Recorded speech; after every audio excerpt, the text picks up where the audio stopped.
നോമ്പുകാലം 48-ാം ദിവസം. നടുവേ കീറിയ തിരശ്ശീല ഒരു മുന്നറിയിപ്പായിരുന്നു. ഈശോ കല്ലറകൾക്കുള്ളിൽ ആയിരിക്കുമെന്നതിന്.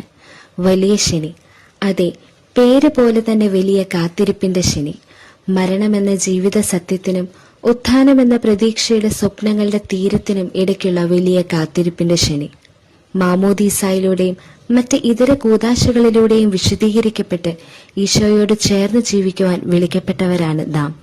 ഓരോരുത്തരും ഈശോയുടെ മരണത്തിലൂടെ പഴയത് കടന്നുപോയി പുതിയ വീഞ്ഞ് നിറയ്ക്കുവാനായിട്ട്, ഉത്ഥാനത്തിലൂടെ പ്രതീക്ഷയുടെ സ്വപ്നങ്ങളുടെ പുതിയ കിരണങ്ങളെ തേടുവാനായി വലിയ ശനി നമ്മെ വിളിക്കുന്നു.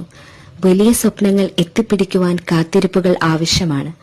മാമോദീസായിലൂടെ നാം സ്വീകരിച്ച മഹത്തായ വിശ്വാസം സ്വർഗത്തിൽ എത്തുന്നതുവരെ നിലനിർത്തുവാൻ, അതിനെ അഭംഗുരം കാത്തു സൂക്ഷിക്കുവാൻ, സ്വന്തമാക്കുവാൻ നമുക്ക് കഴിയണം.